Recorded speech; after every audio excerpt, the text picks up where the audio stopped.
everybody, welcome to the Comic Gamer Movie Show. My name is Deshaun, and today I am here to review The Glass Onion, a Knives Out story. Now, Knives Out, Kate, is such a fun movie. It's probably the best murder. Maybe it's not the best because there've been a couple really good ones, but Knives Out was probably one of the best murder mysteries of, the last couple years, because murder mysteries is such a niche thing, at least in my opinion.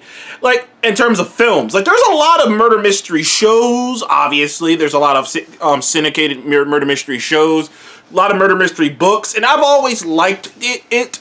Sherlock Holmes and whatnot. I've always been into that kind of stuff. So Knives Out was great. Seeing Chris Evans in that light, and Rian Johnson essentially saving himself, because after that debacle with was it The Last Jedi? Was it The Last Jedi? Yeah, after The Last Jedi, oh man, people wanted Rian Johnson's head on a spike, dude. After that, which to be fair, Rian Johnson has done pretty good movies before. Obviously, Looper. I liked Looper. I don't know if anybody else seen or the Looper or liked Looper. It had Bruce Willis and Joseph Gordon-Levitt? I always say his name incorrectly.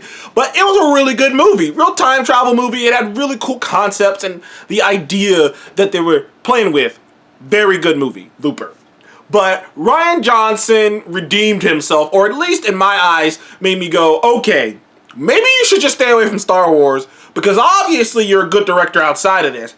And obviously, Knives Out was a major success, especially for the genre. And there's a couple murder mysteries that came out that year. And not too long ago, he made this big deal with Netflix. So everybody was making big deals with Netflix, though. The guys one of the former creators, writing crew on Game of Thrones made a deal. A lot of people made big deals with Netflix. Rian Johnson was one of them. To exclusively make the Knives Out films, because he wants to make more for Netflix. And Knives Out, obviously, the concept, you have the lead detective, Blanc, played by Daniel Craig. So it's not that difficult to just be okay, you can make it's a multi-film franchise, obviously, because Benoit is supposed to be the greatest detective in the world, so you can just put him in different situations and let it go.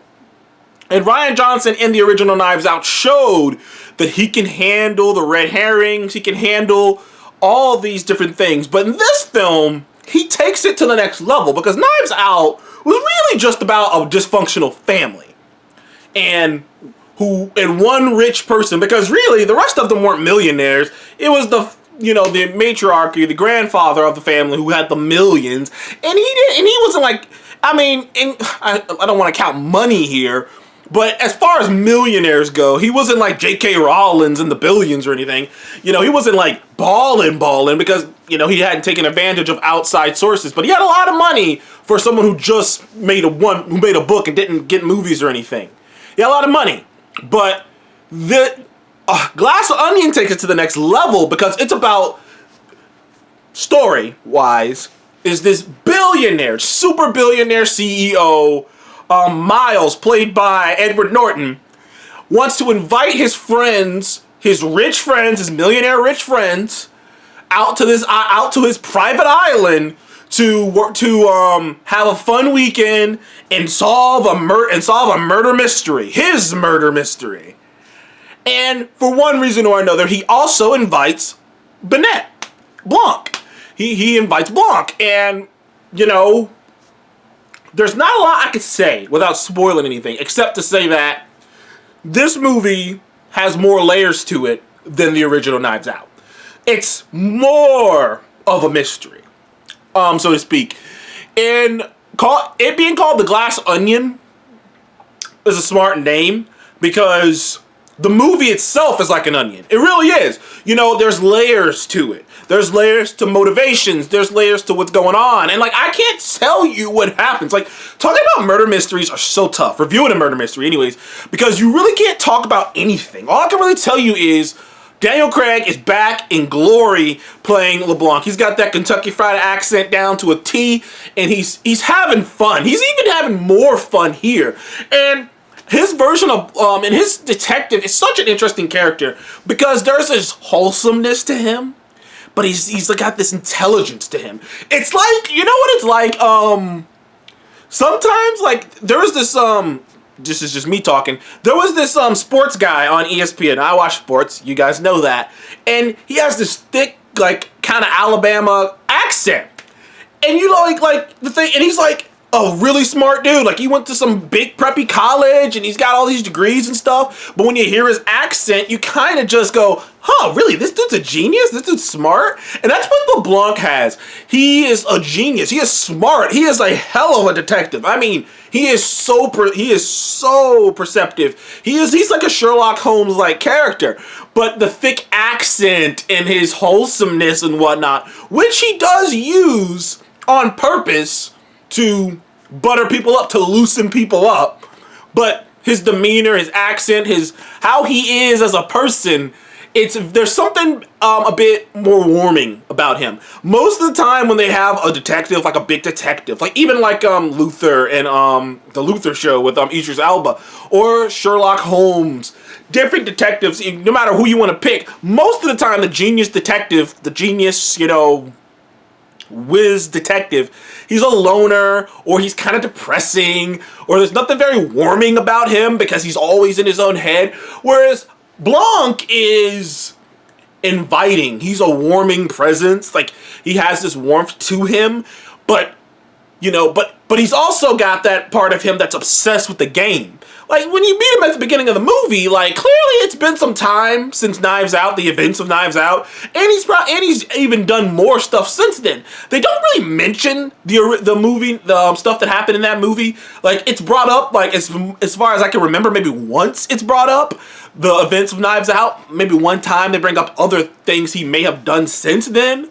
But clearly it's been some time, and clearly he hasn't had a case as good, if you were to listen to him, as Knives Out in quite some time. Like, you kind of meet him in a state where he's kind of bored out of his mind. He's kind of like, I just need a really good case, okay? Like, and one cool thing that this movie does, because the movie was shot during COVID, movie was shot a long time ago, which is why, I forgot that most reviewers, the big time ones, they've already seen this movie months ago. They saw this movie months ago because it was supposed to come out a long while ago. But COVID, many different things, and now it's just finally coming out today when I'm recording this on Friday. So, but when it was made, COVID was happening, still really, really big.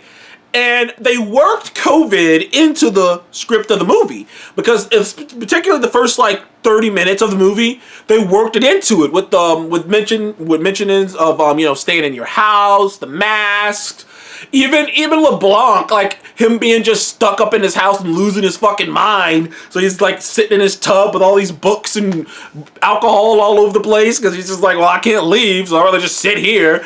It's just soaking in my own tub. So I do like that they worked that in. They worked COVID into the script and made it a part of the movie, at least the beginning of the movie. But once they got off, they quickly got over that. Fucking weird random ass cameo by Ethan Hawke. Ethan Hawke just shows up for 2 seconds and is gone. You're just like, okay. and there's a plot device at the beginning of the movie that actually is nothing.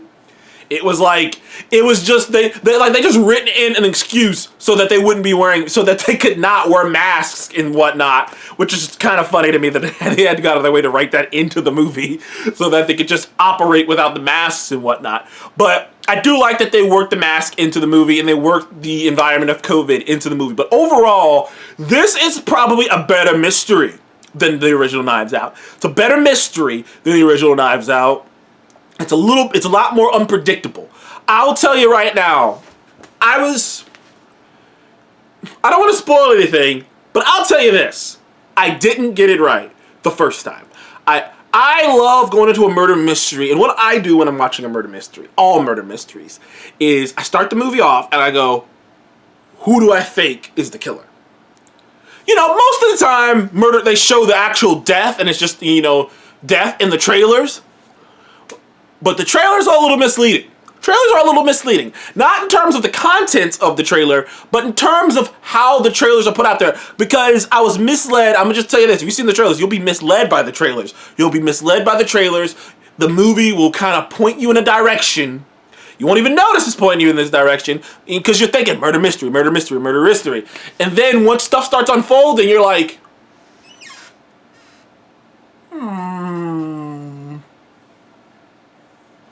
And I dug that. Stuff started unfolding. It was just like, huh. Okay.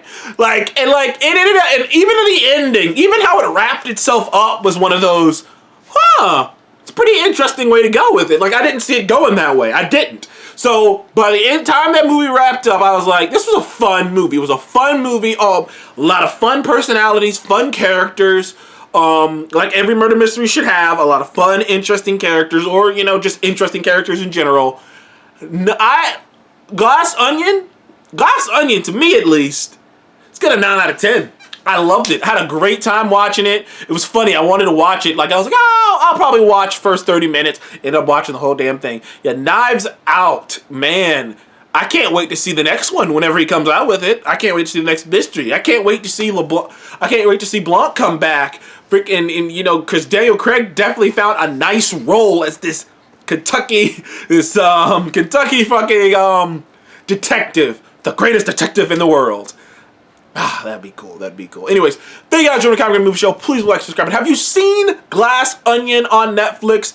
The Knives Out story. If you're into murder mysteries, if you're into just fun characters, this was a good movie. This is a really good movie for you. And I want you to do that. At the beginning of the movie, I want you to predict what's going to happen and see how close you get to it. That's my fun thing. That's my fun with murder mysteries. I love to do that. Just go, this is who killed him.